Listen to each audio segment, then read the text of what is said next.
est parti pour 1 heure et demie ensemble où on va avoir une immersion dans une casse automobile 4.0 en présence de son dirigeant, donc Johan Renault. Ensuite, nous irons faire un détour sur l'impact de l'accompagnement par BPI France sur les entreprises et nous finirons par une réflexion accompagnée de Céline Saint-Olipac sur la dirigeante de Noracare sur justement le progrès, thème de lutte. On commence tout d'abord donc par une introduction de Mathieu Elouin, directeur exécutif de l'accompagnement. Merci Sidonie. Bonjour à toutes et à tous. Écoutez, je suis ravi d'être là. Je suis le nouveau directeur de l'accompagnement chez BPI France. J'ai pris la succession de Guillaume Mortelier que vous avez pu rencontrer dans le passé.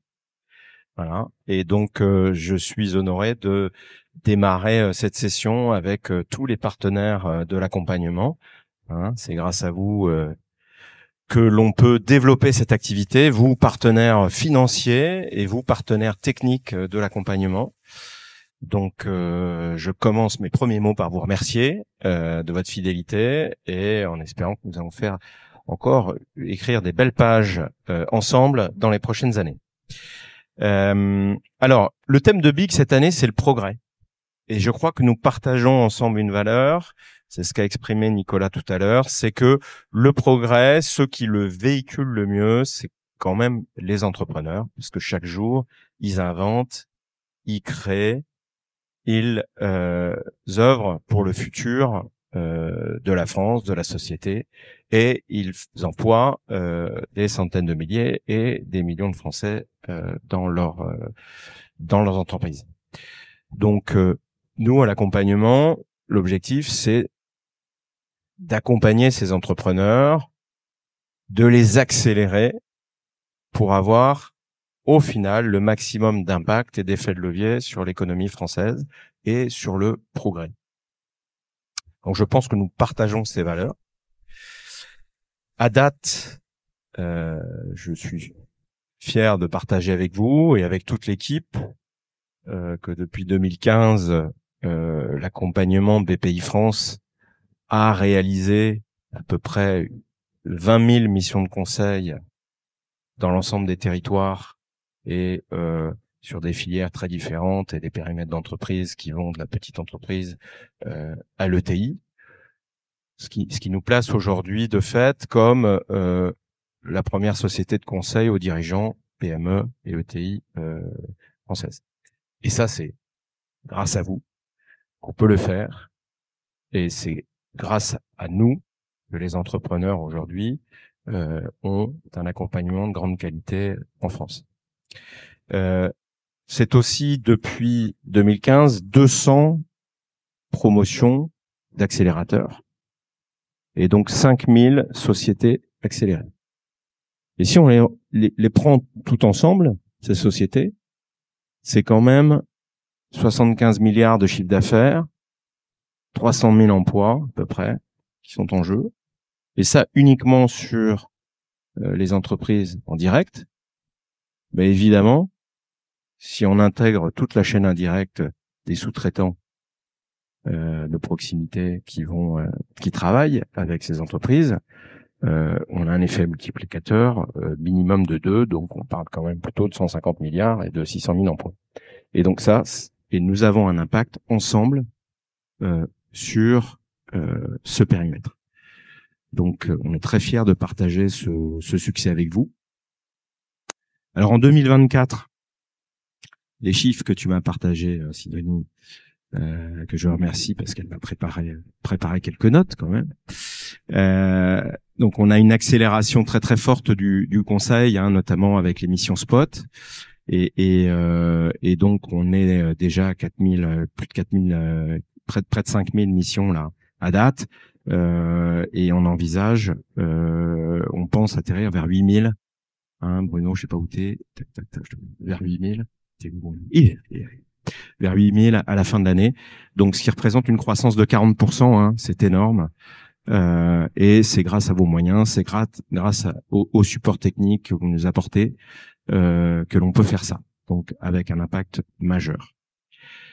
Dans un contexte budgétaire compliqué de l'État, Moi, je prends avec beaucoup de responsabilité mon nouveau rôle, qui est effectivement de garantir euh, qu'on ait le maximum d'impact finalement avec les moyens qu'on nous donne.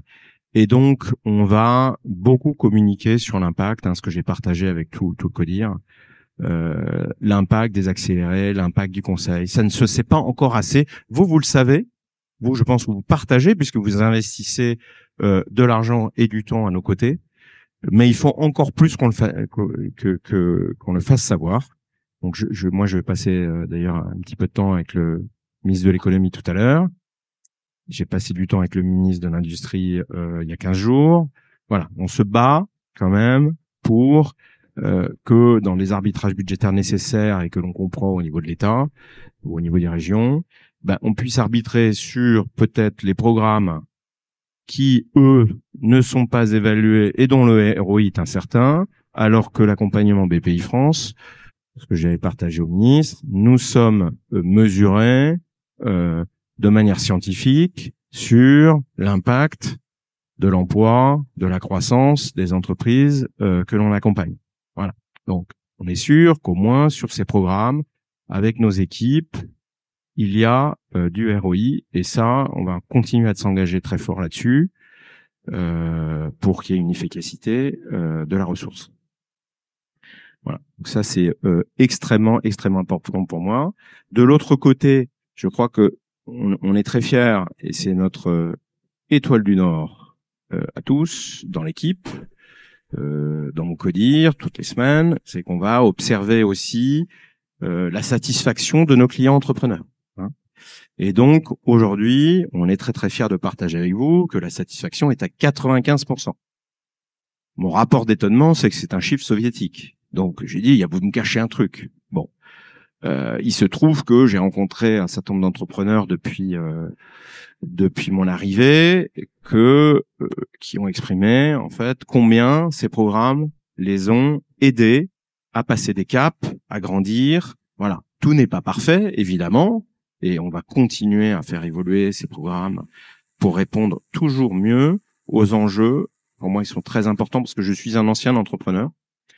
Donc, ça me place dans une position où je dis à l'équipe, il faut absolument qu'on se mette sur l'évolution d'une entreprise. C'est-à-dire que nos programmes accélérés, nos conseils doivent totalement accompagner le mouvement naturel d'une entreprise qui se crée, qui est une petite entreprise, qui devient une moyenne entreprise, qui devient une ETI. Et nous, on veut totalement accompagner ce continuum et accélérer ce continuum, puisqu'on sait que la France manque d'ETI. Et l'accompagnement, c'est un effet de levier majeur de ce côté-là. Ensuite, on a, nous, 4 grands enjeux transverses que l'on poursuit avec les entrepreneurs. Un, c'est la réindustrialisation française. Donc, on axe beaucoup aussi de nos programmes autour de cette réindustrialisation, beaucoup de notre conseil pour réimplanter des usines en France. Moi, j'ai eu le plaisir d'aller visiter déjà 2 usines nouvellement implantées, une à Tretz en PACA et une à Parçay dans le centre Val-de-Loire. Voilà, ça c'est un axe extrêmement fort. Le coq bleu est là, vous voyez, la French Fab. Et on va aussi partager avec le ministre l'importance de cette partie-là. Ensuite, il y a la décarbonation, évidemment, le vert. Comment on accélère cette transformation du tissu de nos entreprises. Donc là, on a des très beaux programmes, on a des très beaux partenariats avec l'ADEME. Je voulais vous partager que nous sommes le premier éditeur de bilan carbone en France, à travers l'équipe conseil et le partenariat avec l'ADEME. Donc c'est une très belle association. On espère que ça dure. Moi, j'étais avec l'ADEME hier. Ils sont aussi inquiets. Ils ont aussi des pressions sur leur budget. Voilà. Là, on a de l'impact, on a du porte-à-porte de masse vers les entreprises. Bon, faut pas casser des trucs qui marchent, quoi. Ça me paraît assez évident, ancien entrepreneur, mais parfois il y a des logiques qui peuvent s'opposer. Et donc, il faut faire savoir en permanence cet impact. Décarbonation. Troisième, c'est l'innovation au sens large. Bon, BPI France, c'est effectivement l'opérateur public pour l'innovation en France. mais là, j'aurais parlé d'innovation qui n'est pas dans les startups, mais qui est dans les PME, qui est dans les ETI, et qui va permettre à ces PME et ces ETI de se renouveler, de renouveler leur gamme produit, etc. Donc ça, c'est aussi extrêmement important. Et donc, on a lancé depuis cette année et accéléré tout ce qui est Diag Innovation, hein, pour accompagner les entreprises dans leur programme d'innovation.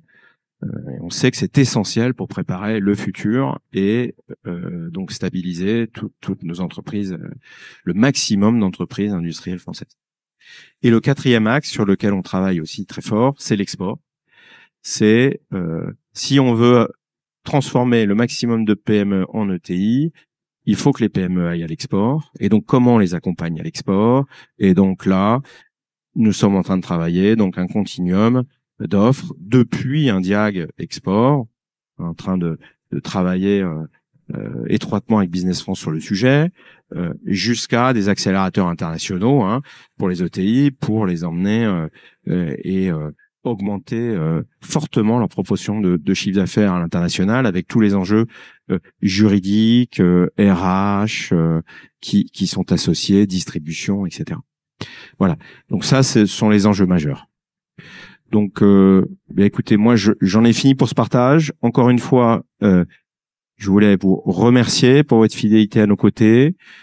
Je vous invite à ce qu'on écrive la page d'après ensemble, tous ensemble avec l'équipe. J'espère que vous avez passé une très bonne journée à Big. Je pense qu'on aura l'occasion d'échanger un petit peu dans la mesure du possible avec le programme que m'a concocté l'équipe. Et donc, je vous dis de toute façon à très bientôt.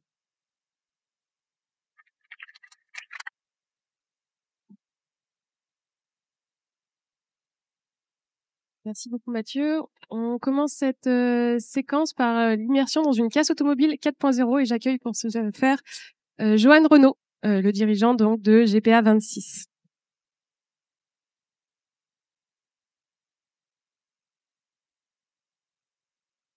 Bonjour. Alors pour l'ensemble des échanges qu'on va avoir à partir de maintenant, je vous invite à chaque fois à poser vos questions au fur et à mesure. J'ai souvent une question pour lancer le débat, mais n'hésitez pas à interagir afin d'avoir les échanges les plus riches possibles. Joanne, du coup, moi, quand on m'a parlé de casse auto, au départ, j'avais ça en tête. Et on m'a dit non, GPA 26, c'est pas du tout ça. C'est la casse auto 4.0. Est-ce que tu peux te présenter et donc présenter les GPA 26? Alors bonjour à tous, merci de m'accueillir, merci Sidonie. C'est vrai que c'est toujours un petit peu impressionnant de venir témoigner devant vous. Dans ce type de lieu, il faut se souvenir d'où on vient.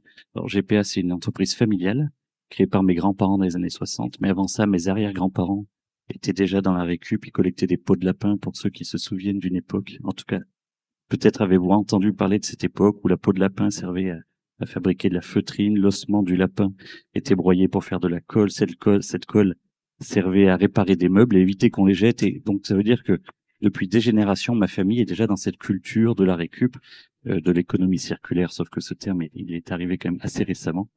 Et ça fait donc bien 150 ans qu'on est sur ce type d'activité. On a des origines très modestes puisque lorsque mes grands-parents ont commencé à structurer leur activité, c'était la collecte de déchets de garage dans la Drôme, du côté de Valence. Et puis petit à petit, à partir du milieu des années 60, les premières voitures, des voitures en fin de vie, des voitures en fond de hangar, que les garagistes demandaient à Edvard, mon grand-père, de les débarrasser. Et dans ces voitures, on trouvait des déchets, ce qu'on connaissait, en fait, des huiles, du carburant, le pneu, la chambre à air, mais aussi des matières premières qui allaient pouvoir être réutilisées, une matière qu'on allait pouvoir un petit peu trier, broyer et réutiliser, essentiellement des métaux, et puis des pièces de la voiture qu'on allait appeler des pièces détachées, puisqu'on les détachait, en fait, hein, tout simplement de la carcasse, parce qu'elles étaient encore en état de fonctionnement, et dans notre culture, il était impossible d'aller jeter quelque chose qui pouvait être réutilisé. Ces pièces, on les appellera ensuite des pièces d'occasion, puis des pièces de réemploi. Et aujourd'hui, la terminologie officielle qui est adoptée par l'État, c'est des PIEC, des pièces issues de l'économie circulaire. Bon, c'est un peu complexe. On va se contenter de pièces de réemploi si ça vous va. Mais donc GPA, c'est tout ça. Et GPA, donc c'est une petite PME familiale qui grandit dans la Drôme pendant 60 ans par petits pas, progrès, par itération, de génération en génération avec tous nos collaborateurs. Et jusqu'en 2018 ou 17, j'avais peu entendu parler de la BPI. Je savais que ça pouvait être une de mes banques. Je savais pas encore que ça allait être aussi ce qui allait nous accompagner dans notre développement, dans ce progrès.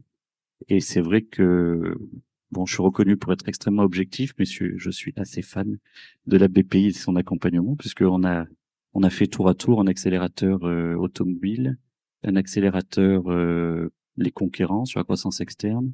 On est engagé actuellement dans un accélérateur sur la décarbonation et entre-temps, on a fait un diag écoflux sur les pertes en énergie, en eau, en matière et un diag décarbonation, voilà, qui était un peu le préambule à un accélérateur de décarbonation. Bref, j'espère être un bon témoin de ce que fait l'accompagnement à la BPI. C'est accessoirement une de nos banques également. Et puis, bon, l'espace est cosy, il est petit. N'hésitez pas d'ailleurs, pour ceux qui sont debout, à venir vous asseoir. Il reste quelques places devant. Il y a peut-être même les canapés. Je sais pas si on a le droit. Et puis, n'hésitez pas à interagir, puisque c'est peut-être contre-intuitif d'avoir un casseur qui vient vous parler de ce que fait la BPI en termes d'accompagnement. Mais n'empêche qu'on peut témoigner de ce que peut être une PME qui devient une ETI grâce, en bonne partie, vous verrez, grâce à la BPI et son accompagnement. Et aujourd'hui, le groupe GPA, c'est 80 millions d'euros de chiffre d'affaires, c'est un peu plus de 300 collaborateurs. C'est une usine en cours de construction, pas loin d'ici, dans l'Oise, où j'ai investi 42 millions d'euros. Donc c'est plus c'est plus la petite histoire que vous aviez peut-être en tête. Et voilà, ça devient une histoire sérieuse et on coche un peu toutes les cases de l'industrie, de l'insertion, de la formation, des emplois durables, des emplois non délocalisables, non automatisables, des emplois qui œuvrent pour le bien de la planète à travers ces activités de recyclage. Bref, c'est assez pertinent. Voilà, n'hésitez pas à échanger. Et du coup, le cap a été fait quand tu as pensé à industrialiser justement cette casse automobile. Je te propose qu'on regarde quelques images et après on les commente.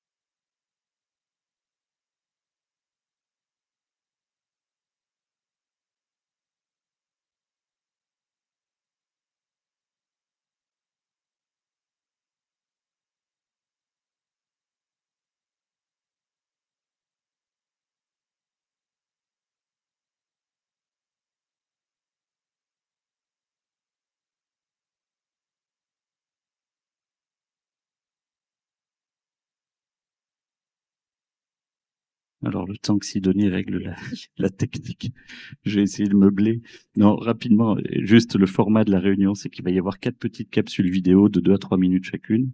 Entre chaque capsule, je commenterai et je répondrai à vos questions.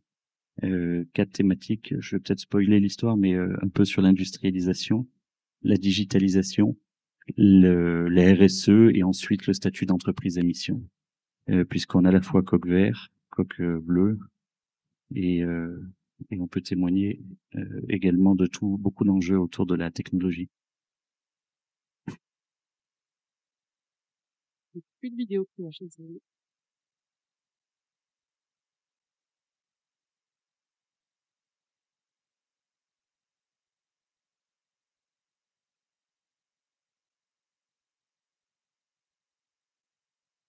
Bon, alors, est-ce que quelqu'un a déjà une question?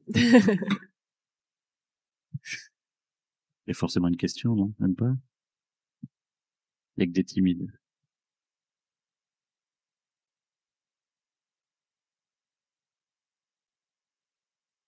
Je vais essayer de pas trop spoiler ce que je vais dire tout à l'heure, mais ce sont quand même des activités qui sont sur certains items assez compatibles avec des logiques d'insertion. Et comme ce sont des activités qui sont quand même très consommatrices de main-d'œuvre et qui s'exercent quand même beaucoup sur des territoires ruraux, on peut imaginer avoir un impact autour de l'entreprise sur nos territoires, peut-être en soutenant des structures d'insertion qui sont en périphérie de l'entreprise. Mais ça, j'en parlerai peut-être tout à l'heure.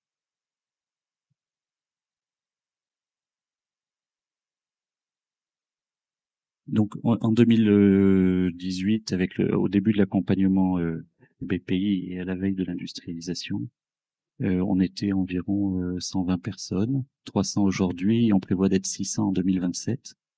Donc voilà, c'est un peu le rythme de progression. Alors ça, je peux en parler parce que c'est pas dans la capsule vidéo, mais on a également Great Place to Work, c'est-à-dire que ça vient quelque part légitimer ce que je dis souvent. Je dis que c'est une boîte où il fait bon vivre GPA. Et on vient regarder à travers le label Great Place to Work si effectivement les collaborateurs se sentent bien au travail. Puisqu'ils se sentent bien, on n'a pas trop de mal à recruter. Voilà. On a parfois un peu plus de difficultés sur certaines fiches de poste, des techniciens méthode, des techniciens de maintenance, par exemple. Mais sinon, ça se passe assez bien. Et puis surtout, il y a beaucoup de fidélité. Les gens entrent à GPA et n'en sortent jamais. Sauf s'ils en ont envie, hein.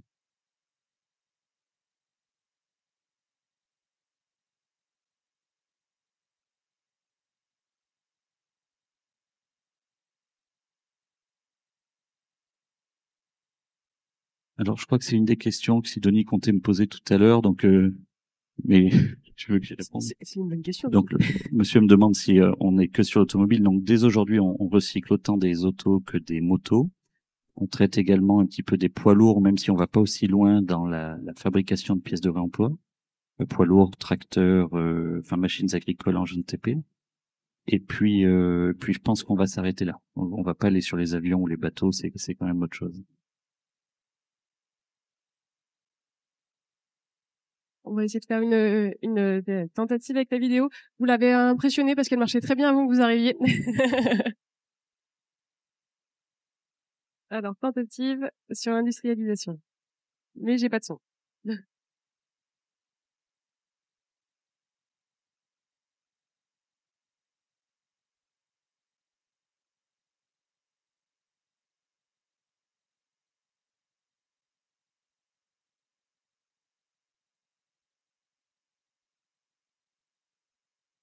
Ça, pour le coup, je crois que c'est vraiment le thème des vidéos 3 et 4.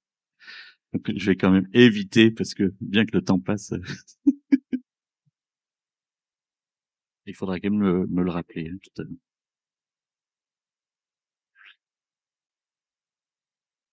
Est-ce que d'ici là, il y a une autre question, une dernière?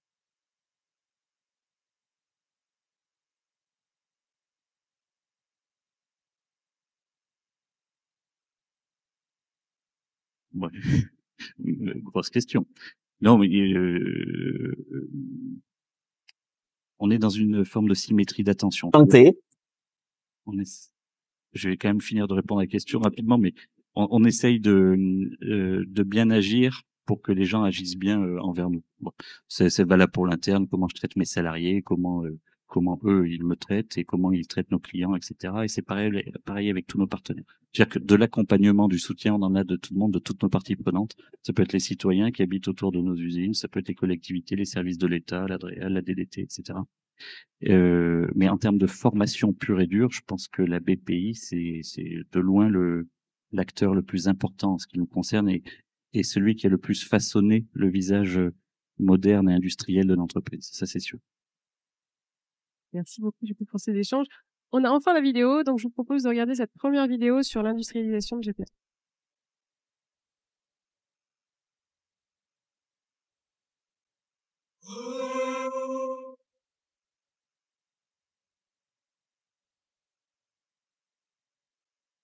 Autrefois, on réalisait notre métier en 2 étapes. On faisait une dépollution, puis un prélèvement de pièces, que ce soit des pièces de mécanique ou de carrosserie. Et donc des gens extrêmement expérimentés, donc des bons mécanos, des bons carrossiers. Donc chose qui est très difficile à capter au sein de GPA et autour de GPA, puisqu'on est quand même loin des grandes métropoles. Dans notre organisation, on a décidé de se mettre en ligne de démontage, donc en 7 étapes, tout simplement pour qu'on puisse simplifier les postes et donc de pouvoir permettre de plus facilement former les gens, plus facilement recruter et donc augmenter aussi notre capacité, notre productivité pour absorber ce marché. On arrive sur le premier poste, c'est le poste d'expertise, c'est le poste où on va valider les pièces qui ont été sélectionnées.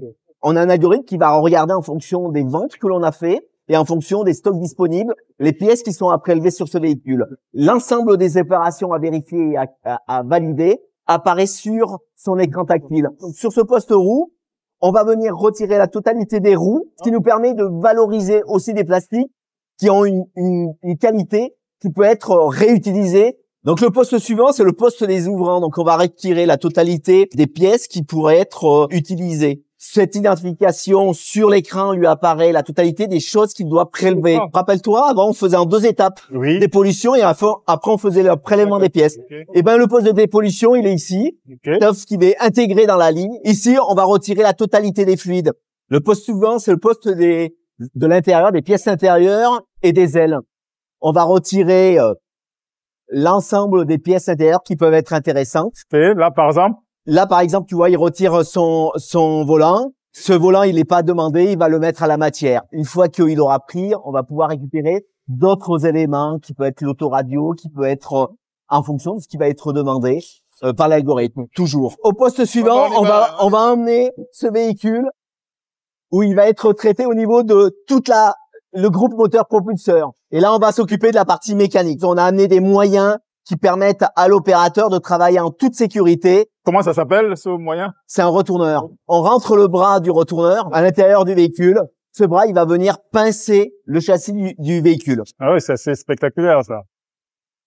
Il retire la semelle, Ok. d'accord, ce qui va lui permettre de pouvoir basculer le véhicule et pouvoir travailler à hauteur. Donc, il va pouvoir récupérer le catalytique, il va pouvoir récupérer éventuellement d'autres éléments. Ça aussi, c'est un gain, un véritable gain de l'industrialisation, du passage en ligne. Alors, c'est non seulement un gain, mais c'est super important. Ça va lui permettre de pouvoir travailler et de garder quand même ce takt time. Toutes les 15 minutes, on a un véhicule qui avance d'un pas. Nous, le takt time, il est organisé différemment. Donc, c'est les opérateurs qui se déplacent d'un poste à un autre pour entraider l'ensemble des gens. Ce qui permet de mutualiser, de créer des équipes. Et donc, toutes les performances que l'on a sur le site, elles sont toujours mises en collectivité.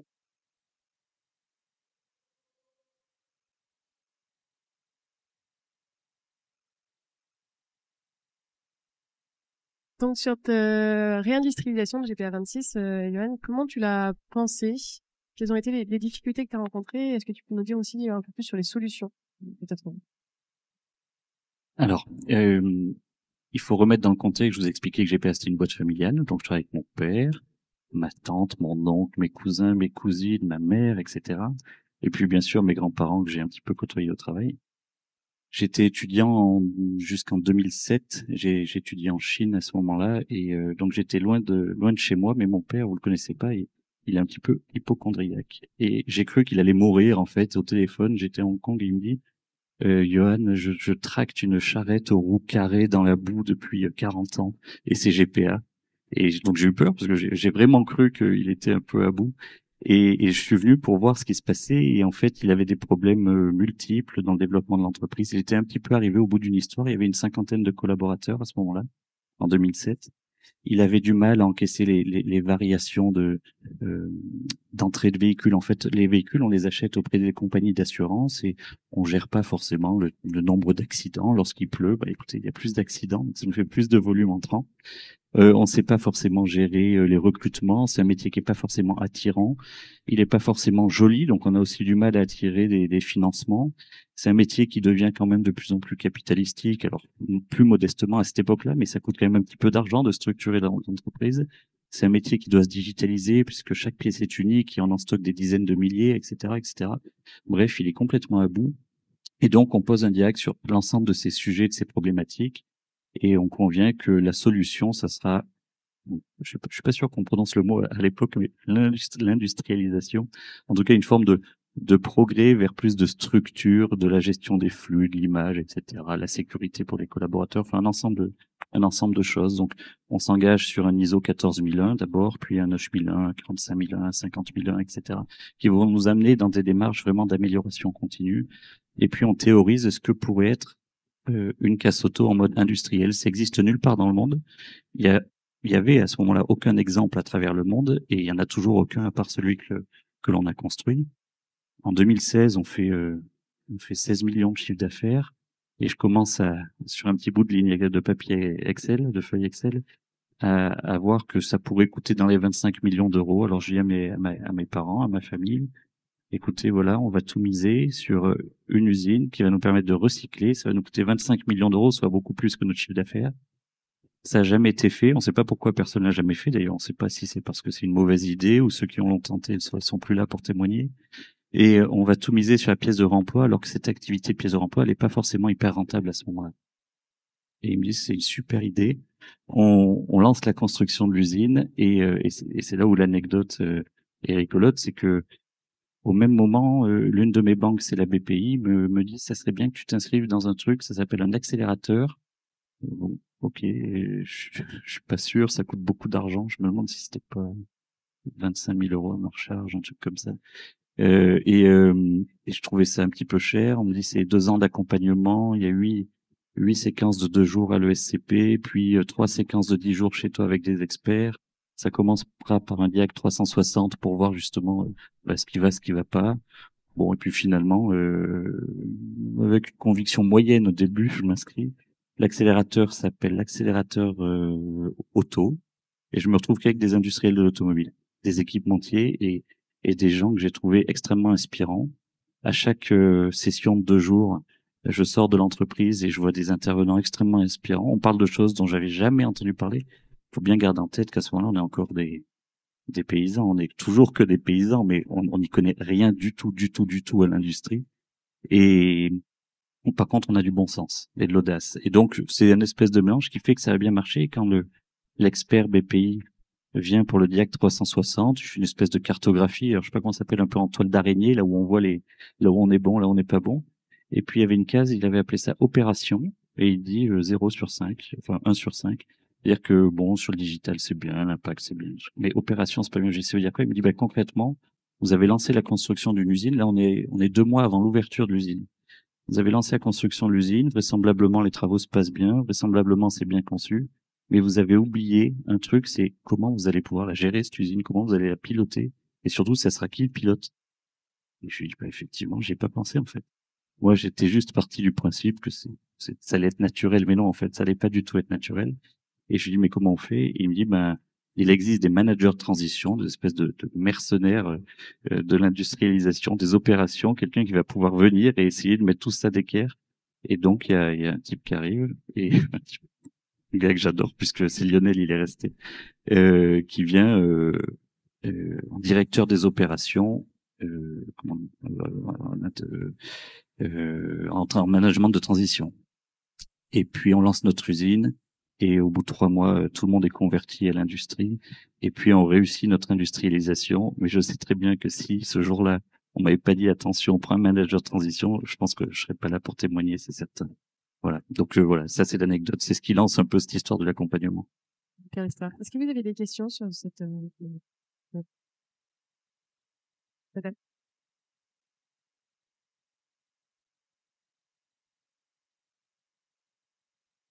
Alors c'est vrai que bon, j'ai beaucoup parlé de l'avant-industrialisation, et finalement ça a permis à la fois de mieux gérer, encaisser les variations de capacitaire, homogénéiser la qualité de la production, être capable de recruter, donner une belle image. Vous avez vu, c'est joli, ça n'a plus rien à voir avec l'image qu'on se fait de la Cassato.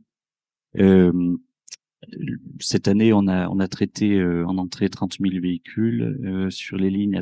On a produit 249 000 pièces qu'on a vendues à des clients directs, qui sont des garages en fait, ou des particuliers, des carrossiers, des mécaniciens. C'est que de la vente à distance. Donc on a une espèce d'industriel en amont. Avant ça, on est logisticien. Alors, on le voit pas sur la vidéo, mais on va chercher ces véhicules. Puis on est des industriels. Puis on est un pure player du web, de la vente de pièces de remploi. Donc on est un peu l'intermarché de la pièce de remploi. On est producteur et distributeur et distributeur. Voilà, ça a permis tout ça. Sans l'industrialisation, c'est évident qu'on n'en serait pas là. C'est absolument impossible. Monsieur,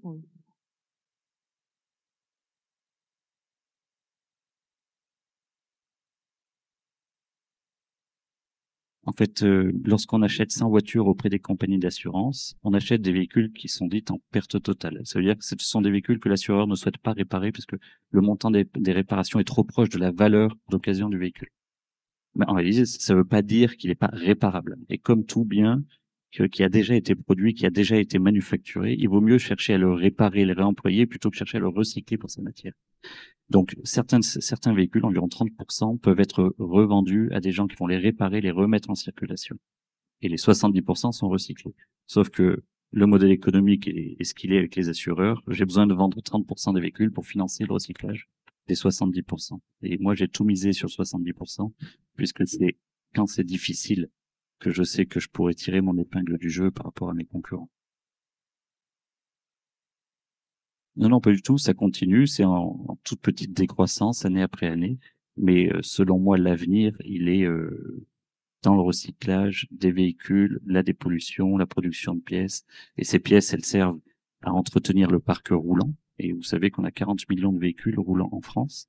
Et le meilleur véhicule, en tout cas le moins polluant, c'est celui qu'on a déjà produit et qu'on va laisser sur la route. Donc, faisons en sorte de pouvoir continuer à les entretenir.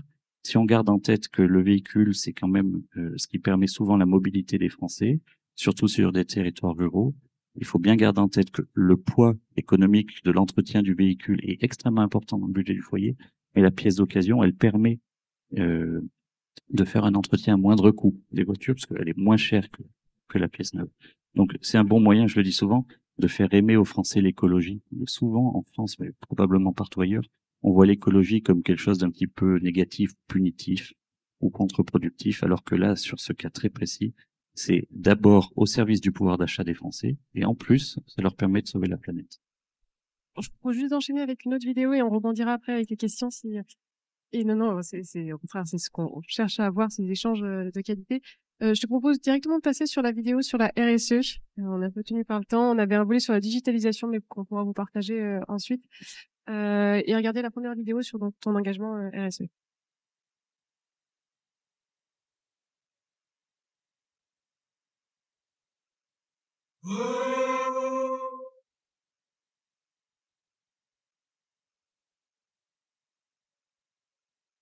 Plus largement, la pièce de remploi, c'est une pièce issue de l'économie circulaire. L'économie circulaire, il y a la notion de circularité, de boucle et de boucle fermée, bien sûr. C'est comme ça qu'on circularise cette économie. Mais il faut aussi la réfléchir comme étant une boucle courte. C'est-à-dire qu'à un moment donné, l'économie circulaire, si on veut que ce soit concurrentiel face notamment à de la matière vierge ou face à des pièces neuves, il faut arrêter de cumuler des couches d'intermédiation.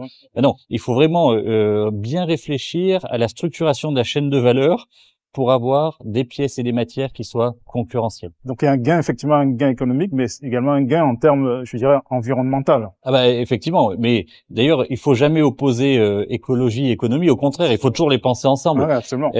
On arrivera à faire du développement durable, de l'économie circulaire, seulement si on conjugue et l'écologie et l'économie. Donc cette boucle circulaire, ça c'est l'écologie, et le fait qu'elle soit courte, ça c'est l'économie. C'est comme ça qu'on va préserver les valeurs, la valeur des pièces et des matières que l'on fait. Déjà, donc, par exemple, on a 4 hectares de panneaux photovoltaïques. Ah oui, j'ai vu ça, c'est impressionnant, oui.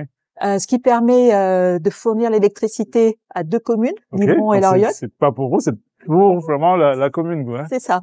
Ensuite, on vient de rajouter 2000 mètres carrés de photovoltaïque, ça c'est pour notre propre consommation.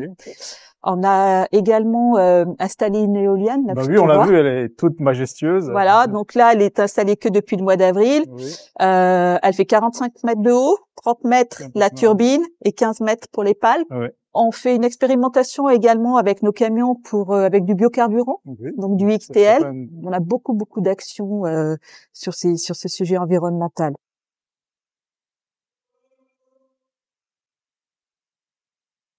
Ce qui m'a beaucoup intéressé dans cette présentation, Johan, c'est le fait que tu dises l'économie circulaire, c'est pas l'environnement au détriment de l'économie.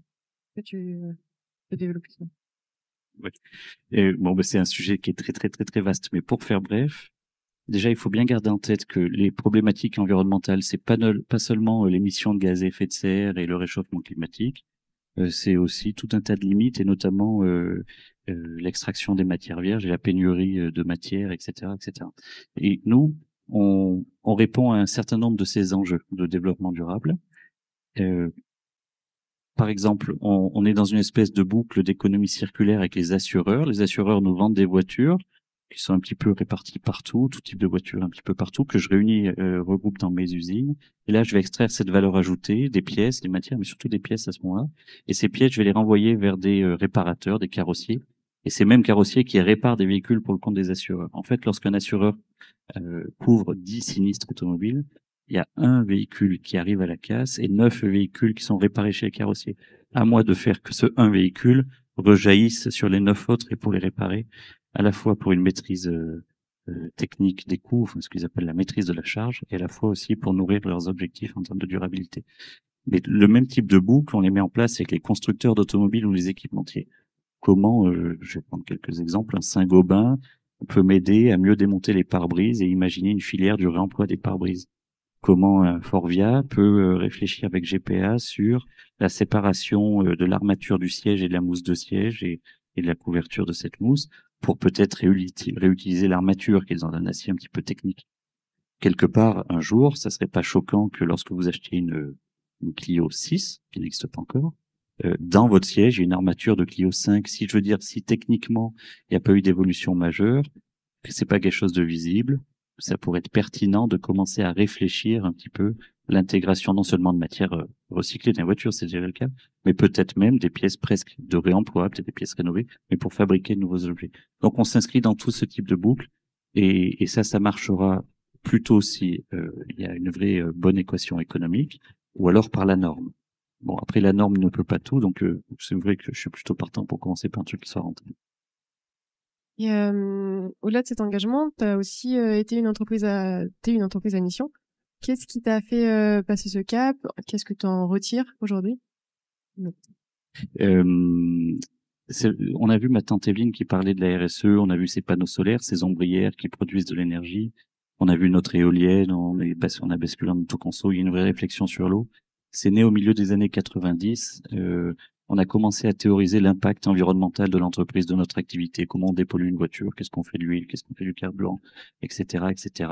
La norme est arrivée un petit peu après, plutôt au début des années 2000. Il y a eu une directive européenne qui a déterminé les taux de recyclage, qui était la cible, en fait, pour ma profession. On recycle 99,7% de la masse de chaque voiture. C'est-à-dire que dans ce taux de recyclage, il y a à la fois le réemploi, le recyclage des matières et la valorisation énergétique de certaines matières. On arrive à 99,7%, c'est de très loin l'automobile, le produit manufacturé le mieux recyclé en France, aussi parce qu'il est très bien collecté et orienté vers la bonne filière. Conscient de cet impact, on a théorisé nos piliers en termes de RSE, quelques piliers, des actions un petit peu concrètes sur lesquelles on voulait agir. Mais en 2022, ma grand-mère est décédée. Elle était cofondatrice avec mon grand-père de l'entreprise, mais lui était décédé il y a plus de 20 ans. Elle vivait encore au milieu de l'entreprise. Il faut imaginer ces boîtes familiales où il y a encore la maison en plein milieu. Et mamie était dedans. C'était sa volonté. Elle avait 94 ans. Au-delà de la tristesse de la perdre, forcément, j'ai eu très peur de perdre les valeurs qu'elle nous avait inculquées avec mon grand-père. Ces valeurs qui, finalement, pendant 62 ans, ont infusé dans notre façon d'exercer ce métier, notamment de gérer notre personnel, gérer la boîte, quoi. Et on avait d'une part cette peur de perdre ces valeurs, d'autre part déjà formaliser des actions en termes de RSE. J'étais très conscient qu'il existait désormais en France le statut d'entreprise à mission. J'ai vu une belle opportunité pour mettre sous cloche un petit peu, graver dans le marbre nos valeurs et faire en sorte qu'elles puissent résister, ces valeurs, aux générations qui se succéderont au capital ou à la direction de l'entreprise, qui pourrait être aussi notre boussole, un petit peu notre cap en termes de pilotage de nos activités. Et donc aujourd'hui, GPA a inscrit au greffe du tribunal de commerce sa raison d'être, recycler les mobilités en un futur désirable et solidaire. Il y a 3 grands éléments. C'est recycler les mobilités, c'est notre métier, c'est tout type de mobilité, tout type de matériel, et peut-être même recycler l'idée même qu'on se fait de la mobilité ou la façon d'être mobile. Un futur désirable, on considère que les philosophes ont raison depuis longtemps sur ce point. Le désir, c'est ce qui fera bouger les hommes de tout temps, de toutes les cultures. Le désir, c'est quelque chose de commun qui fait bouger les masses. Là, on va avoir besoin de bouger tous ensemble. Le thème de journée, c'est le progrès. Le progrès, on y arrivera si on emmène le plus grand nombre possible. Amenons du désir dans ce que on appelle le futur. Comment on décrit demain? Sortons de la vision très très très anxiogène du futur qui nous est souvent décrit. Amenons du désir, on arrivera à faire bouger les choses, à emmener tout le monde. Néanmoins, c'est pas en réalité tout le monde. Ça serait utopique de dire que tout le monde peut être embarqué sur la simple idée du désir. Il y a des fractures diverses et variées dans nos sociétés, des fractures sociales, des fractures numériques, des fractures pécuniaires, etc. Eh bien, les entreprises, c'est souvent elles qui ont le fric d'une certaine manière. Elles sont co-responsables des désordres divers et variés auxquels on fait face. Et elles peuvent pas tout attendre de la collectivité, des services de l'État. Elles ont un rôle à jouer pour amener les plus précaires, peut-être les moins à même de s'engager dans un futur, dans le futur tout simplement. Donc, jouons notre rôle. Et le statut d'entreprise à mission nous a permis de créer un fonds de dotation une fondation, un fonds de dotation qui s'appelle le fonds Léon et Edouard Renaud, mais non pas pour des territoires vivants, c'est-à-dire qu'à l'échelle des territoires sur lesquels on était implanté, on va agir sur les sujets humains et environnementaux, le vivant au sens large, pour essayer de le préserver à l'échelle de ce qui nous est possible, c'est-à-dire autour des usines que l'on implante. Pour l'instant, on en a 3, une dans le 26, une dans le 49, pas loin de l'ADEME, et une dans l'Oise, donc la Pont-Sainte-Maxence que l'on est en train de construire, qui sera ouverte en juillet 2025. On a le temps pour 2 questions, et après vous aurez, je pense, le temps d'échanger avec Yoann à l'issue de la rencontre.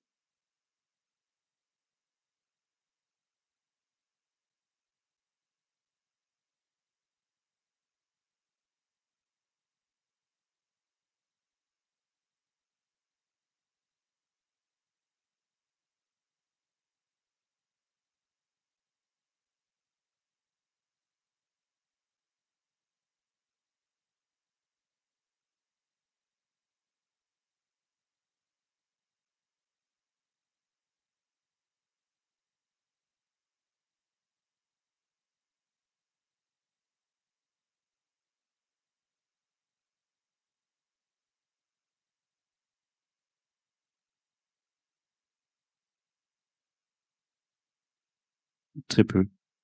Il me semble que je suis déjà intervenu pour Cara, mais très peu. Je crois que j'ai fait beaucoup de choses dans mon coin jusqu'à présent. Maintenant, la boîte commence à se structurer, donc on aura peut-être plus l'occasion de s'inscrire dans ce type de démarche.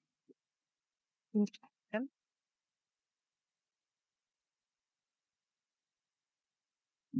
vais faire une conférence à elle toute seule. Gardant en tête que on est un peu au début de l'histoire des véhicules électriques. On sera bientôt au début de l'histoire de la fabrication en Europe ou en France des batteries de véhicules électriques. Et on est au tout début de l'histoire du recyclage de ces batteries. On est au début d'une idée qui serait de dire qu'on va recycler des batteries pour refabriquer les batteries. Il reste tout un tas de trucs à régler.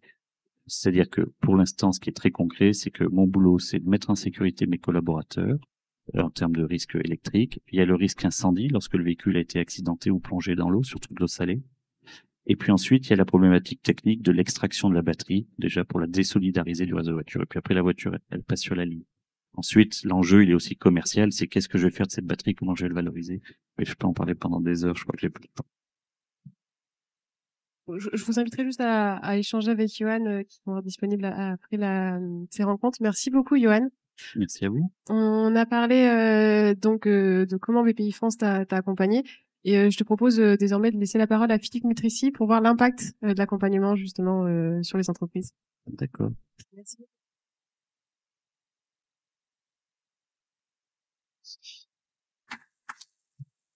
Bonjour à tous. C'est difficile de passer après un témoignage aussi intéressant, émouvant. Enfin, moi, j'ai pris un bain de jouvence entrepreneuriale. Vraiment, merci beaucoup, Yoann. C'est vraiment la preuve que la France peut réindustrialiser. Merci. Avec une industrie qui coche toutes les cases. La performance. J'ai même trouvé le site très beau, hein, la beauté du site, la performance, la RSE, la digitalisation, etc. On avait écrit il y a une dizaine d'années une étude à BPI France qui parlait de la convergence des 3 révolutions, donc la révolution industrielle, la révolution digitale, la révolution sociétale. On est vraiment au cœur de cette histoire. Donc moi je m'appelle Philippe Mutrici, je suis directeur des études, vous l'avez deviné, on publie beaucoup d'études. Et j'en dirais juste un mot encore sur la réindustrialisation. On en a publié une au mois de mai de cette année qui montre que la réindustrialisation, ça n'est pas que l'implantation des gigafactories, même si c'est important. Ça n'est pas que la création des startups industrielles, même si BPI France, nous en finançons beaucoup. Il y a 60% du potentiel de réindustrialisation qui est exactement la multiplication des exemples de GPA, c'est-à-dire des activités existantes qui vont se moderniser, étendre leurs capacités, ouvrir des nouveaux sites. La réindustrialisation à 60%, c'est l'exemple qu'on vient de voir à l'instant. Alors, je vais vous parler d'autre chose parce que Mathieu l'a très bien dit tout à l'heure. Les entrepreneurs sont à 95% satisfaits des accélérateurs.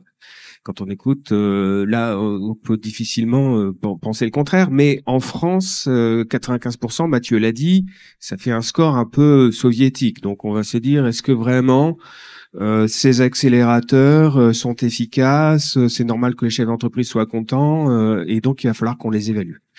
Donc, ce qu'on a mis au point à BPI France, c'est une méthode d'évaluation qu'on a essayé de mettre aux meilleurs standards internationaux en la matière. Notre exemple, c'est la Banque mondiale. Donc, vous le savez, ça a été dit aussi, les accélérateurs ont besoin d'argent public pour fonctionner. Ça peut être différents contributeurs, ça peut être l'État, les régions, les fédérations professionnelles. Et donc, ces contributeurs, ce que je mets dans cet ensemble d'argent public, ont besoin d'avoir un retour précis sur l'efficacité de l'utilisation de chaque euro mis dans les accélérateurs. Et donc, cette politique d'évaluation qu'on a mise en place à BPI France, on l'a mis en place sur l'ensemble des produits BPI France. Nous avons une équipe d'économètres. Nous travaillons avec des chercheurs et nous faisons la plupart du temps des études qu'on appelle contrefactuelles. Alors, le contrefactuel de Johan, il l'a donné tout à l'heure. Il a dit, si j'avais pas eu ce directeur des opérations, je serais pas là aujourd'hui pour vous en parler. Donc, c'est un témoignage très fort. Ce qu'il faut, c'est arriver à trouver des contrefactuels de même nature, mais qui sont malheureusement pas la collection de tous les témoignages des chefs d'entreprise. Ça se passe pas comme ça. Donc, on prend des populations d'entreprises parfaitement similaires à celles qu'on accompagne. C'est le principe de la construction du contrefactuel. Et à ces entreprises parfaitement similaires, elles vont être, c'est-à-dire la même taille, le même secteur, le même chiffre d'affaires, la même croissance avant d'être accélérée par BPI France. Donc, on prend des entreprises vraiment jumelles et on regarde donc comment les deux populations vont se comporter. Il y a la population des entreprises accompagnées par BPI France et la population des entreprises non accompagnées. Pour les entreprises non accompagnées, pour les accélérateurs, il se trouve qu'on avait à disposition une population qu'on appelle les excellences. Et les excellences, donc peut-être que certains d'entre vous sont membres, peut-être que vous-même vous en êtes membre aussi, Johan. Les excellences, ce sont les meilleures entreprises identifiées par le réseau, c'est-à-dire que c'est des entreprises qui courent un peu plus vite que les autres. Et nous, ce que nous avons choisi, c'est de comparer les accélérés par rapport à nos meilleurs clients. Donc, vous voyez déjà que c'était des entreprises similaires, mais en fait choisies dans une population qui déjà accélérait et allait très très vite. Donc, ce slide, simplement pour terminer sa description, donc quand je disais les meilleurs standards internationaux en matière d'évaluation de politique publique, il faut retenir que c'est une approche empirique. L'approche empirique, ça veut dire qu'on va travailler sur des données et pas simplement sur des enquêtes, donc sur des données, sur des bases de données internes de BPI France et les entreprises qu'on accompagne. On a plus de 1 million 800 000 interventions depuis la création de BPI France. On a 20 ans d'historique, c'est-à-dire qu'on a aussi les interventions des ancêtres de BPI France, qui permet d'avoir des séries très longues pour faire ces évaluations. Donc, une approche empirique, on va travailler sur des données, on va les marier avec des données de la statistique publique. On a accès via, c'est un peu compliqué, mais le CASD, c'est le lieu de stockage de toutes les données publiques de l'INSEE, de l'URSSAF en France et des impôts aussi. Donc, on connecte nos bases avec ces bases publiques et avec des méthodes d'économétrie, donc des doubles différences, des triples différences, on arrive à trouver et en fait à isoler la causalité, c'est-à-dire que une corrélation, c'est-à-dire l'entreprise est dans l'accélérateur, elle a une forte croissance, c'est ce qu'on appelle une corrélation. Mais ça suffit pas à montrer que c'est grâce à l'accélérateur qu'elle a cette forte croissance. Donc pour arriver à montrer qu'elle a une forte croissance, il faut qu'on isole tous les facteurs qui pourraient expliquer cette croissance et qu'on en retienne un seul, et le dernier qui est celui de l'appartenance à l'accélérateur. Donc ça, c'est les méthodes éprouvées. Et le plus important encore, c'est la gouvernance. C'est que toutes ces évaluations, et là aussi on se met sur les standards internationaux, se font dans un cadre de recherche académique, donc en partenariat avec des chercheurs et avec des méthodes qui sont les mêmes en termes de gouvernance. Donc on a un comité de pilotage. Il se trouve que pour les accélérateurs, on prend très souvent la DGE ou le Trésor, on les met au comité de pilotage, on n'a rien à cacher. Et donc on n'est pas du tout dans ce 95% soviétique. Là, au contraire, on va ouvrir le capot de la voiture, on va ouvrir le capot, révéler toutes les données que nous avons et toutes les méthodes qu'on va utiliser. Et à la fin, on publie. Donc toutes les évaluations de BPI France sont publiées, elles sont accessibles sur le site Impact sur le site de BPI France, Impact BPI France. Si vous tapez ça dans votre moteur de recherche, vous allez tomber sur ces évaluations. Sur les accélérateurs, ce qui était intéressant, c'est que il y en a d'autres dans le monde, mais jamais aucun n'avait été évalué avec cette méthode. La plupart des évaluations qui avaient eu lieu étaient des évaluations de témoignages de chefs d'entreprise, donc c'était du qualitatif, c'était de l'entretien bilatéral ou de l'enquête de satisfaction. Utiliser des méthodes d'économétrie sur des accélérateurs, ce qu'on appelle aussi dans le jargon économique l'accompagnement non financier, ça n'avait pas été fait. Donc c'est ce que nous avons mis en place, mais sur l'ensemble de BPI France, vous voyez qu'on en a fait 26 26 programmes ont été évalués en 10 ans, que nous avons en plus des indicateurs annuels qui sortent et que nous avons en ce moment à peu près 100 chercheurs académiques qui travaillent en même temps que nous nos données. Ce qui est très intéressant parce que ça nous permet d'être d'autant plus sûr des résultats qu'on donne, c'est qu'à tout moment, d'autres chercheurs que nous peuvent faire exactement les mêmes objets de recherche, regarder la performance des accélérateurs et donc publier des résultats. Ça n'a pas encore eu lieu sur des équipes externes, mais sur d'autres dispositifs, on a eu déjà des chercheurs qui ont publié des résultats et qui vont d'ailleurs toujours dans le même sens que ceux que nous publions nous-mêmes.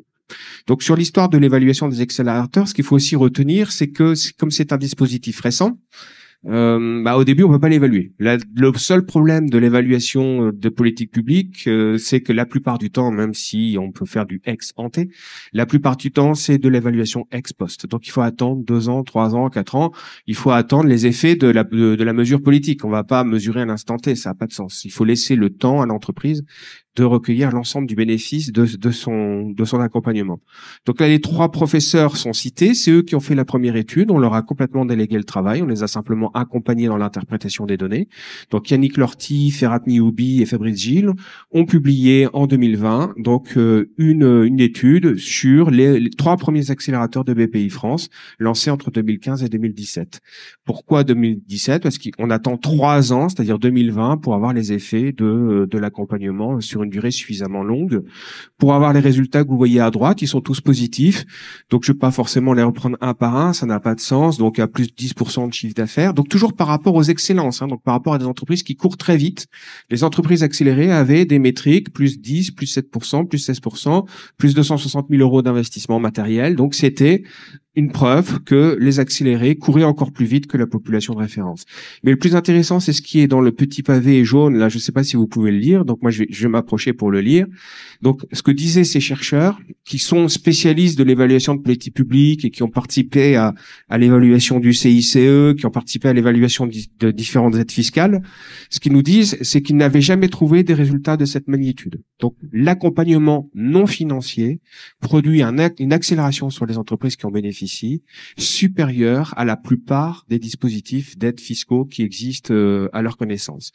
Donc c'est pour ça qu'ils ont publié cette étude dans une revue académique et on en est très content. Donc fort de ces premiers résultats, la question qui pouvait se poser derrière, c'était est-ce que c'est un coup de chance sur les 3 premiers accélérateurs, la méthode de sélection de BPI France à l'époque, peut-être de prendre d'approcher des clients comme Johan et de leur proposer d'entrer. Est-ce que c'est un coup de chance ou est-ce que c'est quelque chose de récurrent? Donc, il fallait évidemment reproduire les mêmes évaluations sur des accélérateurs de génération suivante. Donc, c'est ce qui a été fait en 2022, mais avec une difficulté, c'est qu'entre-temps était passé le Covid.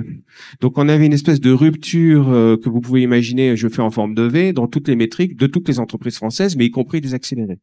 Donc là, ce que les 3 chercheurs ont mesuré, c'est l'effet d'accélération. Ils ont plutôt préféré regarder l'effet de résilience dans la crise. Donc, comment se comportaient ces entreprises accélérées?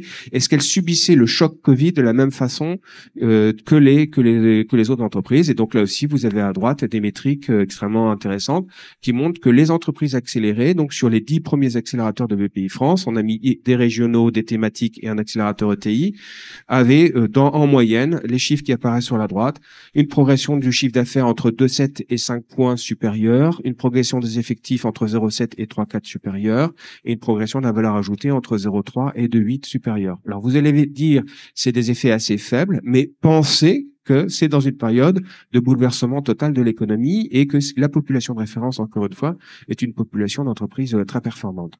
Donc, fort de ces résultats, on est un petit peu resté sur notre faim. Donc, on en a quand même profité pour glisser dans les fameux indicateurs annuels dont je parlais tout à l'heure. Donc, ceux-là aussi sont disponibles sur le site de BPI France, rubrique Impact.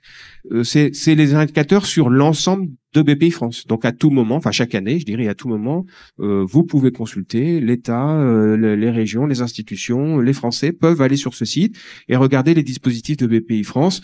Vous allez trouver des courbes qui sont en bas à droite. En vert, c'est les populations de référence dont je parlais tout à l'heure, le contrefactuel, et en bleu, c'est les populations accompagnées. Là, on vous a mis l'exemple des exportations. Donc vous voyez la dynamique à l'export, elle est supérieure à 20%, alors que sur la population de référence, elle est aux alentours de 9-10. 10. Donc, on a un doublement de performance à l'exportation pour les entreprises qui sont accompagnées. Donc, nous avons mis évidemment des indicateurs de l'accompagnement des accélérateurs dans cette batterie d'indicateurs annuels sur l'ensemble des dispositifs de Bpifrance. Et ce qui est en cours, c'est une troisième évaluation de l'ensemble des accélérateurs. Donc cette fois, vous allez je vous souvenez, hein, première étape 3, deuxième étape 10. Là, on fait d'un seul coup 173 accélérateurs. Pourquoi? Parce que c'est un dispositif qui a monté en puissance de façon extraordinaire. Mathieu l'a rappelé aussi tout à l'heure. Donc aujourd'hui, on va pouvoir évaluer avec suffisamment de recul un dispositif qui couvre 3300 entreprises. Dans la première évaluation, il y en avait 140. Donc au fur et à mesure du temps, on fait, je rejoue, hein, je sais pas si vous avez cette image en tête, hein, on rejoue le même jeu, c'est-à-dire qu'on refait tourner des algorithmes, on reconstitue des échantillons contrefactuels pour ensuite aller mesurer la causalité pour voir si les entreprises du contrefactuel, enfin si les entreprises accompagnées par Bpifrance vont bien plus vite que les entreprises de nos échantillons contrefactuels. Donc avec une volumétrie croissante. Et donc vous avez le petit calendrier, là on est le 10 octobre.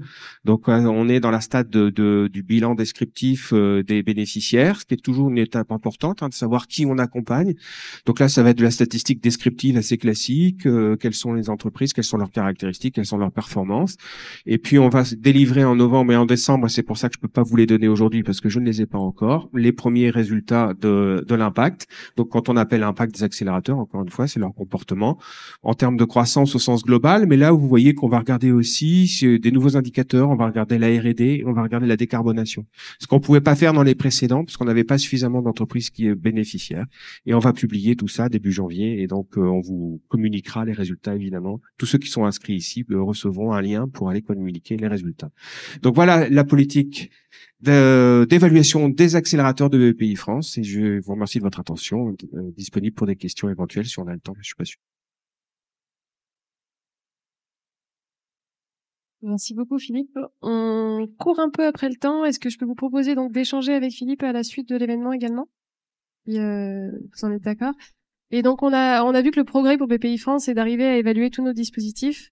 Le progrès, c'est également donc le thème de cette journée à BIG, et je vous propose de passer à une réflexion donc accompagnée sur le sujet du progrès. Je récupère celle-là. Merci.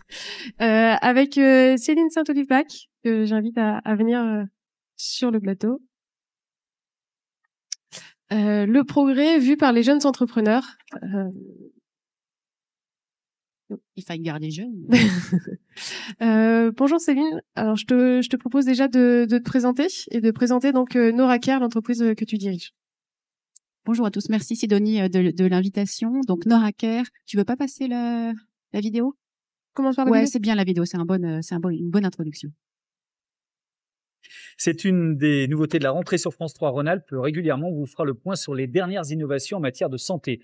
Celle-ci, vous allez voir, est très étonnante. On l'appelle le BioVert. Ce matériau synthétique, produit notamment à Villeurbanne, permet à l'organisme de fabriquer de l'os là où il en manque. Frédéric Thiop et Christian Consiqueur ont pu assister à une opération chirurgicale.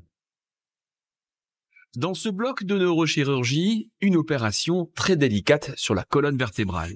Cette équipe médicale doit redresser le rachis d'une patiente d'une vingtaine d'années atteinte d'une scoliose sévère. Pendant 4 heures, à dos ouvert, le neurochirurgien va corriger la déformation à l'aide d'instruments métalliques, une 50aine de vis et 2 tiges servant de tuteur. Mais pour rigidifier définitivement la zone opérée, une greffe osseuse est nécessaire. Et pour une telle surface, le chirurgien ajoute un nouveau matériau synthétique, du BioVert. Le principe de la greffe osseuse va être d'obtenir un pont osseux entre toutes les vertèbres instrumentées. Pour réaliser cette greffe, on va utiliser le propre os du patient, mais ça ne suffit pas, et donc on va associer un substitut osseux comme le BioVert, ce qui va nous permettre d'avoir un volume osseux suffisant pour pouvoir réaliser la greffe tout le long de l'instrumentation. Au bout de quelques mois, les vertèbres opérées seront littéralement soudées entre elles, empêchant ainsi toute nouvelle déformation. Ce BioVert est fabriqué ici, dans cette PME de la banlieue lyonnaise. L'innovation tient surtout dans la composition du matériau, complètement assimilable par l'organisme. C'est un mélange de 4 céramiques, calcium, silicium, phosphore, sodium. spécifiquement construit pour, lorsqu'il est au contact du corps, naturellement stimuler la reconstruction osseuse du corps. C'est le corps en fait qui va se reconstruire par lui-même, et le verre bioactif va être un booster de cette régénération cellulaire. Ainsi, le matériau va petit à petit être dissous par l'organisme, les sels minéraux des petites billes vont être utilisés pour reconstituer de l'os naturel, et quelques mois plus tard, le bioverre aura totalement disparu. Exemple, dans ce cabinet dentaire qui a couramment recours à ce matériau pour renforcer l'installation d'un implant, au bout d'1 an, les résultats sont très probants. Ça, c'est la partie qui a été régénérée. Ça veut dire que avant, c'était de la poudre de bioverre. Et là, désormais, ici, si on fait une étude histologique, si on fait un prélèvement, on va découvrir à peu près 50-70% d'os du patient. Entièrement synthétique et biorésorbable, ce matériau pourrait à terme remplacer les poudres d'os d'origine animale ou humaine actuellement utilisées pour effectuer ces comblements osseux.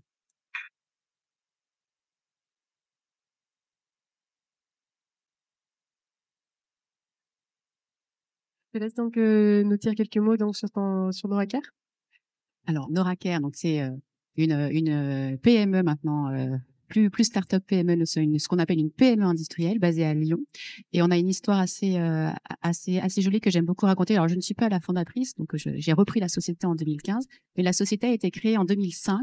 C'est un spin-off de l'INSA. Sur la base donc de ce biomatériau, ce verre bioactif, qui a des propriétés de régénération osseuse vraiment extraordinaires, comme vous l'avez vu dans les vidéos, et donc d'un brevet, d'une innovation et d'une idée d'un chercheur a été créée en 2005 cette société Noracare, qui pendant longtemps est restée au niveau de start-up dans le domaine de la santé. Arrivé sur le marché, c'est de nombreuses années. Nos premiers produits ont été mis sur le marché en 2009. Moi, j'ai repris la société en 2015, à un moment où elle avait du mal à prendre son envol. Le transfert start-up PME était compliqué. Je l'ai repris en 2015, un moment difficile. Elle a été un moment de sa vie compliqué, où elle se cherchait. Et aujourd'hui, on est 40 collaborateurs, on est profitable, on commercialise nos produits dans 40 pays, et on est basé à Lyon, où on a notre petite usine qui a notamment été beaucoup soutenue par BPI et par l'Europe. Et on t'a sollicité du coup pour cette séquence pour parler de progrès et sur tout ton parcours. On voit notamment dans la vidéo que tu portes une blouse blanche et donc tu as un passé d'ingénieur. Est-ce que la vision du progrès pour une scientifique et pour une dirigeante d'entreprise est la même?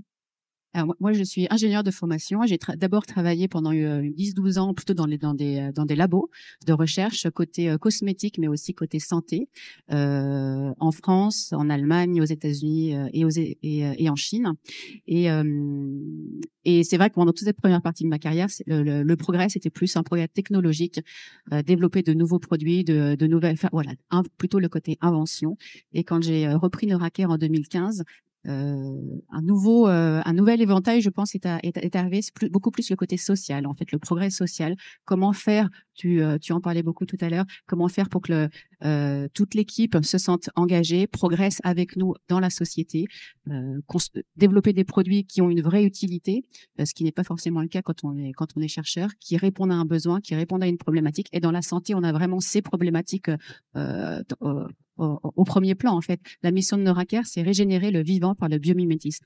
L'idée, c'est vraiment de trouver des solutions comme le verre bioactif qui permettent d'être totalement assimilé, reconnu comme le soi, totalement absorbé et de manière naturelle pour qu'il n'y ait pas de rejet, pas d'infection, pas de réopération, afin que le patient puisse vivre mieux, plus longtemps et retrouver en fait sa vie active comme avant la chirurgie. Et au-delà de cette approche de santé, donc tu sièges au conseil d'administration des centres hospitaliers de Saint-Joseph et Saint-Luc à Lyon. Tu es aussi vice-présidente du fonds de dotation donc Saint-Gabriel, qui œuvre en action sociale pour la distribution des soins en France et hors de France. Le volet justement social au niveau du progrès, comment tu l'interprètes et comment tu le conçois?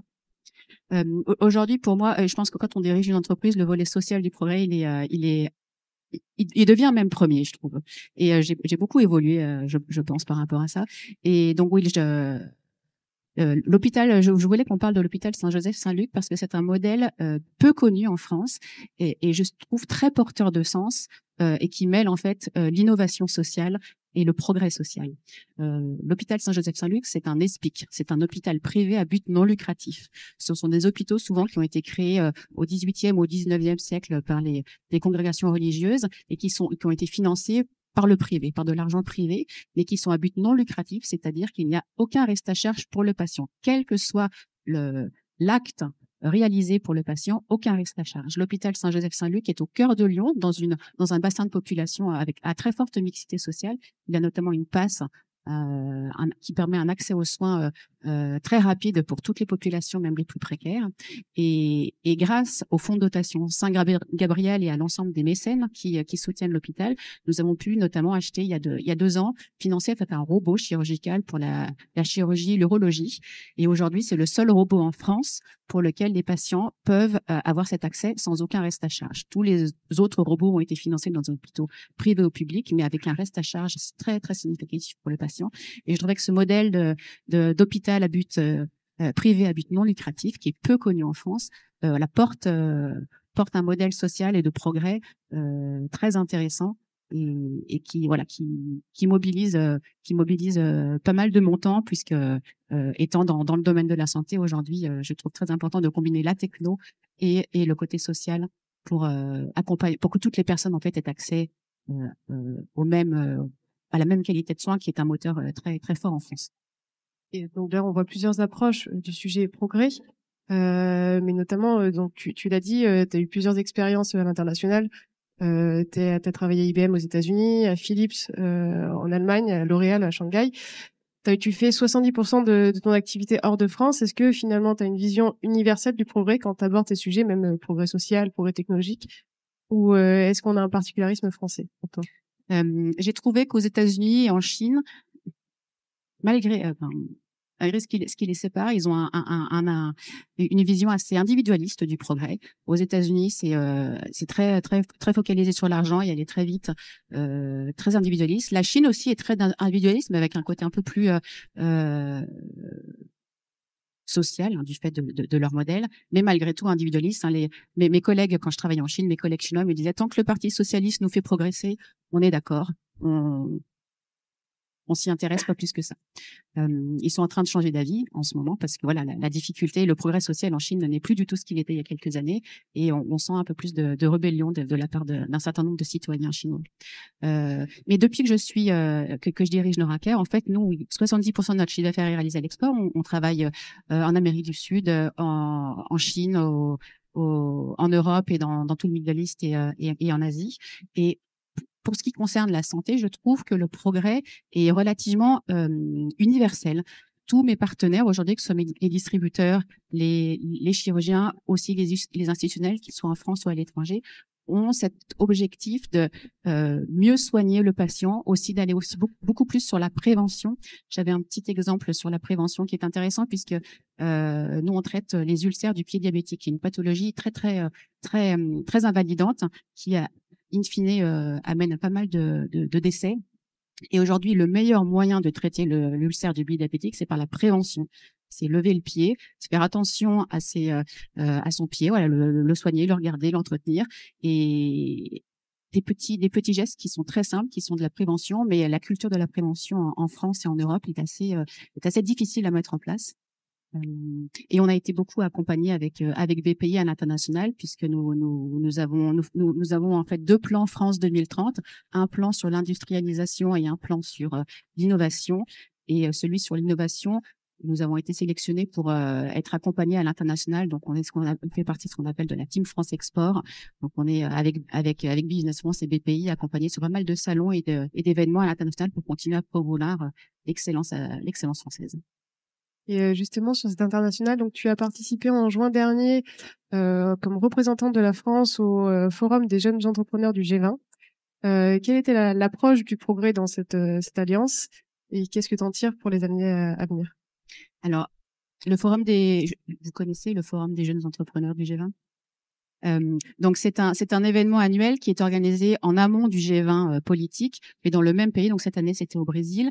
Et l'idée c'est vraiment de faire rassembler donc la délégation française. Chaque délégation est une vingtaine d'entrepreneurs, et on a donc les 20 pays du G20. On est environ 400 entrepreneurs. Et l'idée c'est de nous rassembler autour de valeurs communes en fait des entrepreneurs, qui finalement sont des valeurs relativement universelles, l'innovation, le progrès, mais également le progrès social. Comment faire pour que tous les citoyens aient accès aux mêmes soins quand ça concerne la santé, aux mêmes innovations, aux mêmes technologies, aux mêmes progrès, que tous avancent dans le même sens.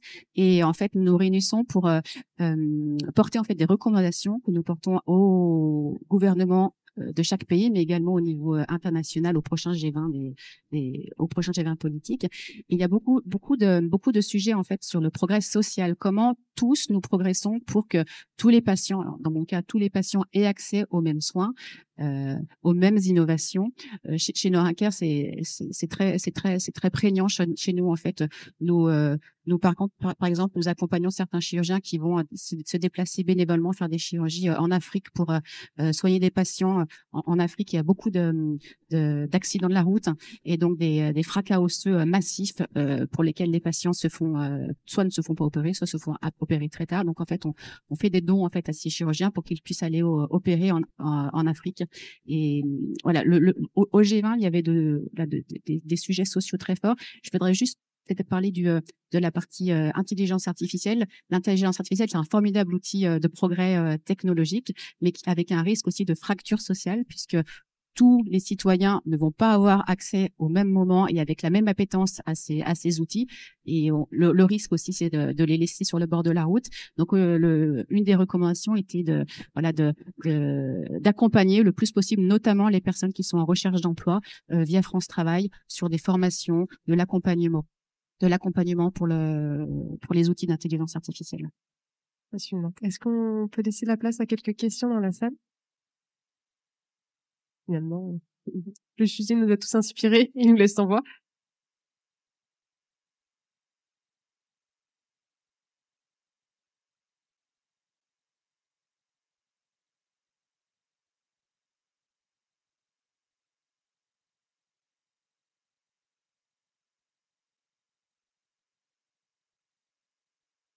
Oui, le brevet était déposé en 2005, un peu avant même, en 2004, mais toute l'ingénierie des brevets, c'est justement de déposer de nouveaux brevets. Donc, nous avons déposé de nouveaux brevets qu'on appelle des brevets fils ou filles, voilà, qui découlent du premier. Et le dernier, d'ailleurs, a été déposé l'année dernière.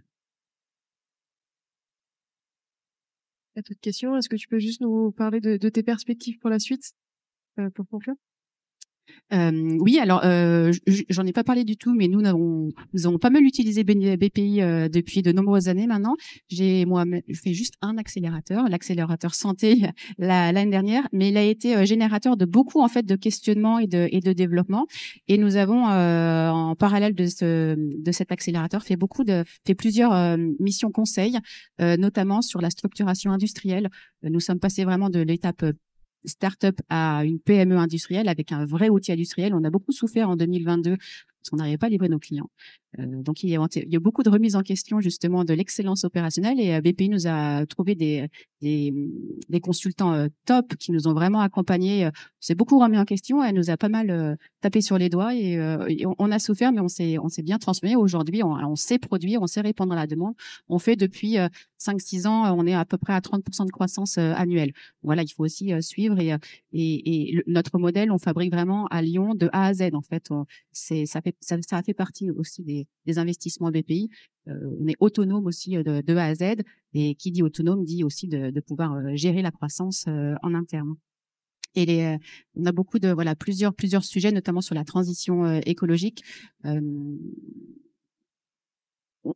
On soigne des patients, donc on a une mission porteuse de sens, mais on a également une responsabilité, puisque les sociétés du dispositif médical ou des industries de santé consomment beaucoup d'énergie, donc on a beaucoup de matières premières, donc il y a une responsabilité à analyser tout ça, à réduire nos émissions, à réduire nos empreintes.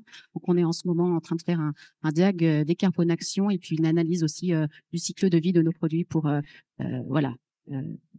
traquer tous nos impacts et progresser avec notre écosystème. Merci beaucoup. Donc, c'est génial de voir tout cet engagement des entreprises qu'on a constaté avec les 2 entreprises aujourd'hui. Merci beaucoup, Céline. Et je vais laisser le mot de la fin à Mathieu Moreau, directeur du développement de BPI.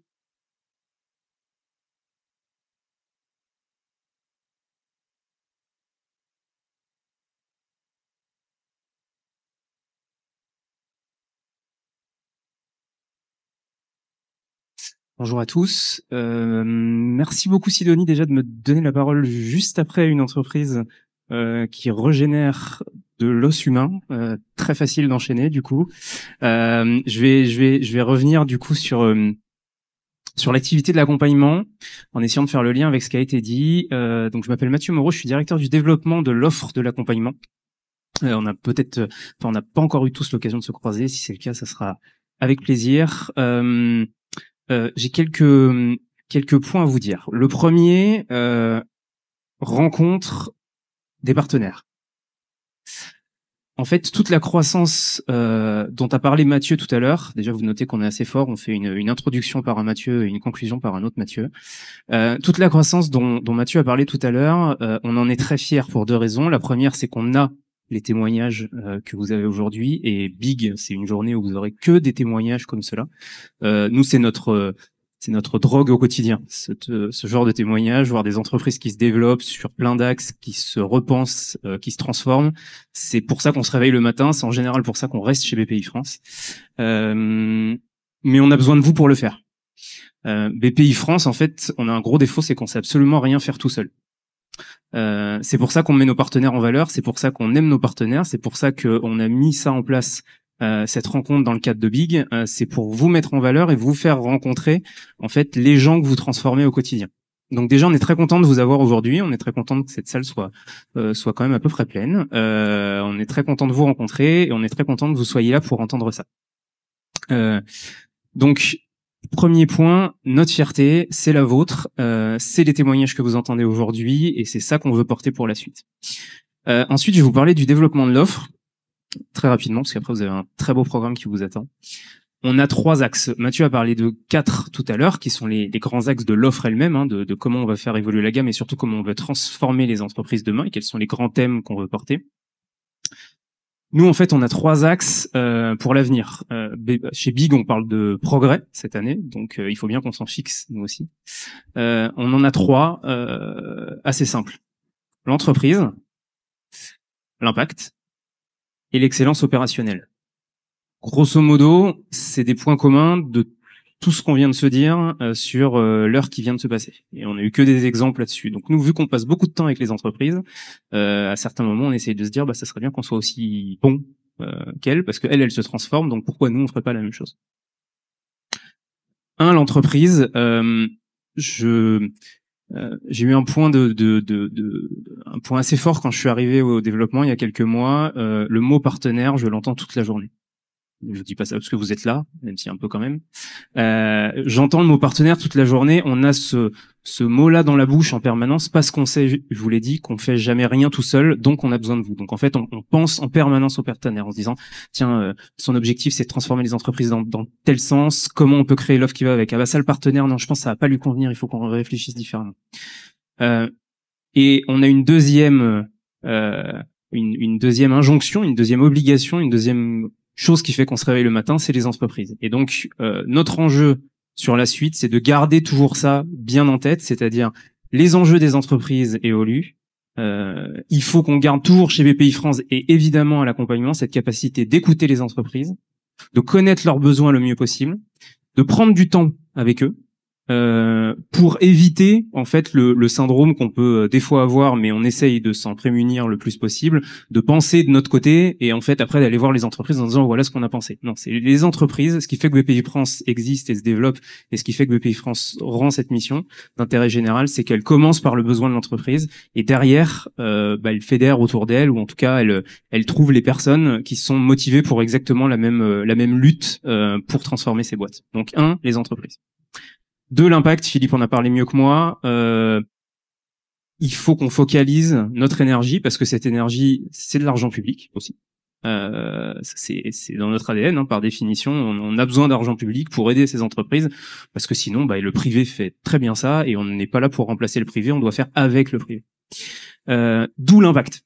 C'est-à-dire que pendant plusieurs années, on a été un métier un peu humble, un peu discret. On était le métier de l'accompagnement, on faisait partie des 7 métiers de la maison, mais d'un autre côté, il y avait les gros métiers du crédit, de l'investissement, puis nous on était à côté, on avait nos idées, on faisait des choses, on était ravis que les entreprises se transforment. Voilà, maintenant on est devenu assez gros et on transforme encore plus d'entreprises. Donc nous on est ravis, c'est gagnant-gagnant. Mais évidemment, du coup maintenant, il faut qu'on formalise cet impact, qu'on puisse dire voilà les boîtes dans lesquelles on rentre. Et Philippe en a parlé tout à l'heure. Il vous l'a présenté, il y a pas mal de travaux là-dessus. On va continuer. Le but, c'est de voir comment on transforme les entreprises, comment on les transforme encore mieux demain, et de facto, comment on optimise les ressources qui sont mises en face, comment on optimise l'argent public pour se dire, là, ça a le plus d'impact, c'est là où ça transforme les boîtes, et c'est là où c'est notre mission collective, et c'est comme ça qu'on le fait plutôt bien. Troisième point, l'excellence opérationnelle. Je pense qu'il n'y a pas un seul témoignage, en tout cas là dans les 2 qu'on a eu, qui sont très différents, hein, des boîtes qui n'ont rien à voir en termes de mission d'origine. Le point commun quand même à chaque fois, c'est qu'il y a une exigence opérationnelle forte à un moment, qui est de se dire comment je fais mieux. Comment je fais mieux, soit avec la même quantité de ressources, soit avec moins de ressources, soit avec plus de ressources, mais en tout cas comment je fais en sorte que tout ce process-là, je le fais de la meilleure façon possible. Et donc ça fait partie, c'est notre 3e plan de réflexion et de transformation à l'accompagnement, qui est une réflexion quotidienne, hein, évidemment, mais qui est un gros point fort à venir. C'est que dans un univers, et on le sait, Mathieu le disait, l'autre Mathieu dans le début de présentation, dans un univers où les ressources sont parfois plus contraintes, et on sait qu'on vit, je pense que tout le monde le sait autour de cette salle, on vit des périodes budgétaires plus compliquées, et c'est normal, hein, c'est BPI France, on a une centaine d'années si on prend toutes les historiques, donc des périodes où il y a soit plus de présence budgétaire, des périodes où il y en a moins, on en a vécu plein, et on l'a toujours vécu en s'adaptant, en travaillant très très bien avec l'État là-dessus, avec nos autres partenaires, avec d'autres partenaires financiers, avec l'Europe, avec l'ADEME, et ainsi de suite. Et donc pour que ça fonctionne, il faut en permanence qu'on réinvente le modèle. Donc nous, on travaille énormément là-dessus. On s'inspire des entreprises. Donc les idées qu'ils ont, on essaye de les appliquer aussi. Et donc le 3e grand pilier, c'est ça. L'objectif qu'on a tous dans cette pièce, c'est pas juste de faire de la croissance pour faire de la croissance. À la limite, nous, le jour où il y aura plus besoin de l'accompagnement, d'une certaine façon, on sera presque content. Il faudra juste que je trouve un autre boulot, mais on sera content parce qu'on aura fait notre boulot. Notre objectif, c'est que quand même, on a la sensation, et les témoignages qu'on a vus aujourd'hui le prouvent, c'est que les défis auxquels font face les entreprises, il y en a de plus en plus. Et ces défis nécessitent quand même, sur certaines phases de croissance, une intervention publique, une intervention d'un acteur comme BPI France, avec l'aide de l'État, avec l'aide de nos partenaires. Donc, encore une fois, merci d'être là.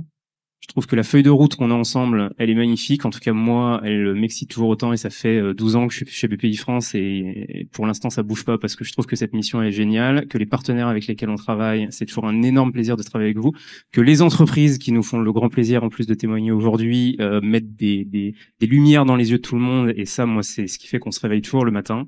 Je remercie Sidonie et Marie-Mathilde qui ont organisé un magnifique parcours pour vous sur mesure, donc n'hésitez pas. Je vais d'ailleurs lui passer la parole pour la suite des événements. Merci beaucoup et passez un très bon big.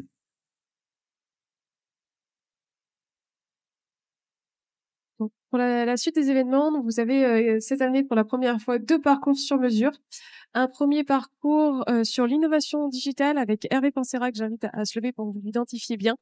Donc, vous allez rencontrer des entreprises sur la plateforme des accélérés, l'entreprise Microplast qui est présente ici, et d'échanger à bâton rompu. Un deuxième parcours donc organisé par Eric Bema et Sophie Fabre qui doivent vous attendre en bas, qui je n'identifie pas. Eric est là. Je te prie de te lever, merci. Sur l'innovation verte également. Donc on vous attend à la sortie de la salle pour vous orienter vers les plateformes et discuter librement avec ces entreprises pendant encore une petite heure. Et au passage, donc, je remercie à nouveau donc Marie-Mathilde pour avoir beaucoup travaillé sur cet événement et avoir fait son succès. Vous avez un sac de goodies. Je lui avais mis un challenge, c'était d'avoir un goodies immatériel. Et elle l'a mis sur le sujet du savoir. Donc en fait, vous trouverez dans ces goodies une EcoCup avec un QR code qui vous envoie directement sur la plateforme de BPI France Université, avec de la formation en ligne qui est mise à jour toutes les semaines et donc une source de savoir inestimable. Je vous souhaite un très bon big et une très bonne journée. Merci encore d'être venu.